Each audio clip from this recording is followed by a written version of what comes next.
কেন হচ্ছে বড় রকমের পরাজয়ের মুখে বিজেপির কাছে তৃণমূল কংগ্রেস, সেটির কি কি কারণ থাকতে পারে তা নিয়ে একটু বিশ্লেষণ আমরা করতে চাই, আপনাদেরকে একটু জানিয়ে দিতে চাই। সবশেষ তথ্য অনুযায়ী কিন্তু বিজেপি 202টি আসনে, তৃণমূল কংগ্রেস 85টি আসনে এগিয়ে রয়েছে। স্বাভাবিকভাবেই এই যে প্রবণতাটা, অর্থাৎ আসনের যে সংখ্যাটা, ফলাফলটা, সেখানে কিন্তু বিজেপির বড় রকম একটা উচ্ছ্বসিত হওয়ার কথাই রয়েছে। যে সম্ভাব্য জয়, সেই জয়ের পেছনে বিজেপিকে মূল 5টি কারণ হিসেবে দেখা হচ্ছে। তার মধ্যে হচ্ছে প্রথম কারণটি হচ্ছে নারী ভোট। তৃণমূলকে কিন্তু নারী বিরোধী প্রমাণে বিজেপির প্রচার রয়েছিল। বড় রকমের অংশ ধরেই তারা দীর্ঘ সময় ধরে তৃণমূলকে নারী বিরোধী একটা চেষ্টা করেছেন, যে তৃণমূল নারী বিরোধী, এবং নারী সংরক্ষণ যে বিল পাশের প্রভাব সাধারণ মানুষের মনে ব্যাপকভাবে দাগ কেটেছে। ধারণা করা হচ্ছে যে এর ফলে রাজ্যে যে নারীদের ভোট, সেটি কিন্তু অন্তত 5% গেরীয় শিবিরের দিকে ঝুঁকেছে। আর নারীদের একটা বড় রকমের সম্ভাব্য যে ভোট, সেটি কিন্তু বিজেপি পেয়েছে।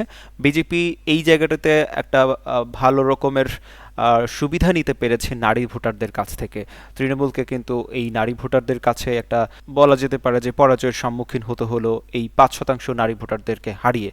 সরকারি কর্মী এবং বকেয়া ডিএ, অর্থাৎ সপ্তম বেতন কমিশন চালু হওয়ার পর, সপ্তম বেতন কমিশন চালু হয়ে বকেয়া যে মহার্ঘ ভাতা মেটানো এবং শূন্যপদ পূরণের প্রতিশ্রুতি, রাজ্যের প্রায় 20 থেকে 50 লাখ সরকারি কর্মচারী এবং সরকারি চাকরি প্রত্যাশী যারা রয়েছে, তাদের তরুণদের কিন্তু মন জয় করতে সফল হয়েছে বিজেপি।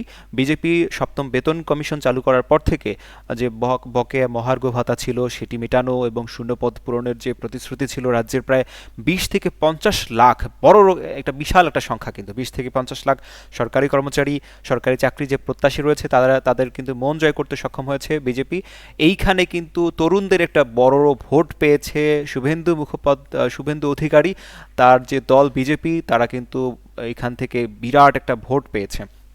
এবং কেন্দ্র নেতৃত্বাধীন উন্নয়ন, প্রধানমন্ত্রী নরেন্দ্র মোদীর উন্নয়নে কিন্তু গ্যারান্টি এবং পরিকাঠামো যে উন্নয়ন রয়েছে, সেই আশ্বাসটা প্রথমবার তরুণ ভোটার এবং মধ্যবিত্ত ভোটারদের ব্যাপকভাবে আকৃষ্ট করতে সক্ষম হয়েছে।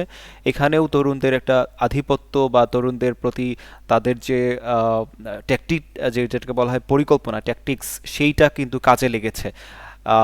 আর অন্যদিকে আরেকটি কারণ হচ্ছে যে নিরাপত্তা এবং সরকার বিরোধী ক্ষোভ থেকে আরজিকর কাণ্ডের কারণে রাজ্যের শাসক দলের 15 বছরের শাসনের বিরুদ্ধে পুঞ্জীভূত ক্ষোভ বিজেপির পালে হাওয়া জুগিয়েছে। পাশাপাশি নজিরবিহীন কেন্দ্রীয় বাহিনীর কড়া পাহারায় সাধারণ মানুষ এবার নির্ভয়ে ভোট দিতে পেরেছেন।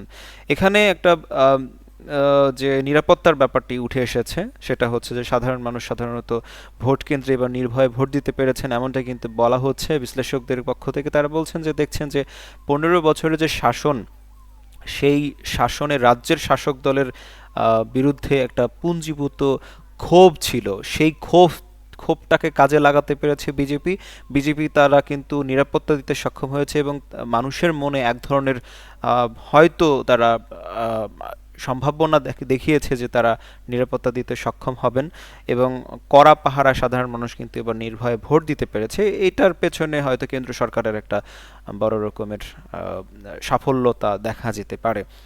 স্বচ্ছ ভোটার তালিকা এবং বহিরাগত ইস্যু রয়েছে এখানে। স্পেশাল ইন্টেন্সিভ রিভিশন, অর্থাৎ যেটাকে বলা হয় SIR, স্পেশাল ইন্টেন্সিভ রিভিশনের মাধ্যমে ভোটার তালিকা সংশোধন করে প্রায় 27 লাখ বহিরাগত এবং ভুয়া নাম বাদ দেওয়া হয়েছে, যেটা একটা ভোটের ব্যবধান গড়িয়ে দেয়। যে 27 লাখ বহিরাগত ভোটার ছিল, যারা বিভিন্ন রাজ্যের বা বিভিন্ন দেশের বা বিভিন্ন অঞ্চলের ভোটার তালিকায় অন্তর্ভুক্ত হয়েছিল, সেগুলোকে সংশোধন করে তাদের নাম বাদ দেওয়া হয়েছে। একই সাথে ভুয়া ভোটার যুক্ত হয়েছিল, তাদের নামও বাদ দেওয়া হয়েছে।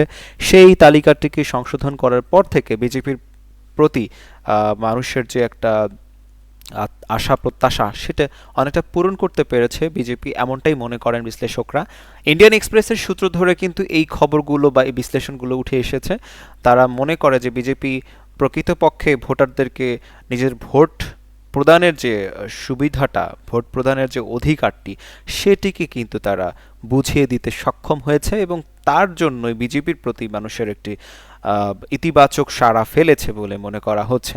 অন্যদিকে কিন্তু মমতা বন্দ্যোপাধ্যায়ের যে দল তৃণমূল কংগ্রেস, তারা কিন্তু এখানে একটা ব্যর্থতা দেখা যেতে পারে, যে এখানে তারা এই সম্ভাবনা যে যে সমস্যাগুলো, অর্থাৎ নারী ভোট, সরকারি কর্মী এবং বকেয়া টিএডিএ, কেন্দ্র নেতৃত্বাধীন যে উন্নয়ন, নিরাপত্তা, একই সাথে স্বচ্ছ ভোটার তালিকা প্রণয়ন, এই সব ব্যাপারে তারা পিছিয়ে ছিল এবং এই ব্যাপারটিতে বিজেপি একটা বড় অ্যাডভান্টেজ নিতে সক্ষম হলো, এমনটা কিন্তু বলা যেতে পারে।